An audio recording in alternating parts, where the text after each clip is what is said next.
Yeah, well, we started it knowing that that children don't get the opportunity to play as much as they used to. So what started as just a project to allow children to play, quickly we realised it was going to be so much more to these children, because lots of kids do come with mental health issues, or just they're just, some kids are just struggling in life and they need a place to let it out or to talk to somebody, and we're just there. When we've reacted to whatever it is the needs of that community want at that time, that's our job, is to be there for those children.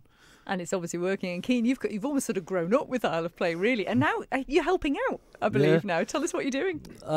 Well, I work with the different sessions they have on Monday, Wednesdays and Thursdays. I help them build bases. I think we've actually started one, I think. I don't know, yeah, I help them make fires. I push them on the swings mostly.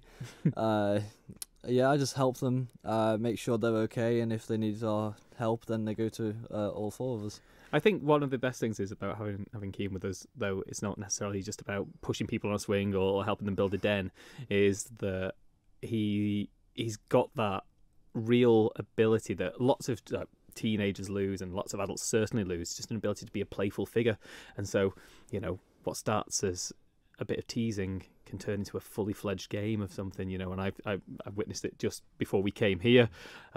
He comes over to, "Oh, Chris, give me a hand." I went there, and he's got like 10 kids all wanting to go up a slope that was far too steep for them to get up and stuff. And so, but there was a big challenge, and they're all cheering each other on trying to get up this slope. And so, he'd orchestrated that just through just being his charming, playful self, and the kids sort of will flock to him now.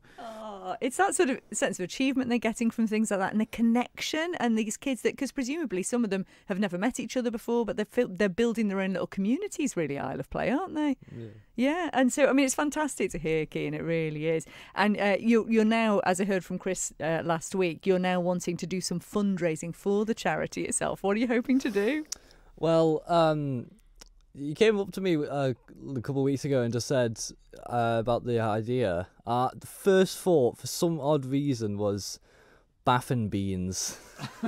Let's go Bath and Beans and raise some money. Why not? That sounds a bit gross, I have to say. It's a very old-fashioned fundraising thing as well. I love that, because it's kind of going back traditional. But so why Bath and Beans, and why not sort of like an escapade somewhere? Or well, it started as a joke, really, and then it just kind of fully fledged, and now when the time is right, I am Bathing and Beans. So if you want to watch it, then that was the most political answer I think I've ever heard as well. Like, when the time is right. Yes, yeah. When is that time, Kian? When is that time? When I feel like it. when I'm up to it. When we have 50,000 tins of beans, perhaps. Yeah. If there's anybody out there who wants to sponsor us some beans, we have a boy who will bath them for 24 hours solid. So if anyone, reach out to us. 12 hours. 12 hours. 12 hours. 12. I want 24. No. 24 hours now. 3 in the morning. I'm just there in beans. At least you won't be short of a food source. Yeah, true. While you're in there. Could you imagine it? Just have a spoon with you. Just I think it's like beans into your mouth. £5 for a tin of beans, £10 for 2, and I think I might do £30. I'll eat like a spoonful while you're in it.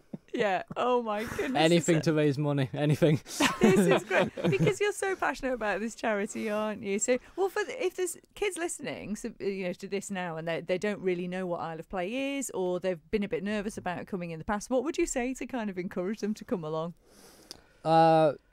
Well, to the people who play Minecraft, really, I've always said that it's basically creative mode in real life. You use your imagination to the wildest. You can make anything you possibly want. I've made thousands of things, never finished a base in my entire life.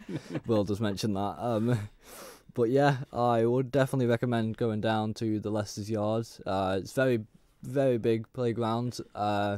You can parkour, you can make fires, build bases, obviously. Pretty much anything, really.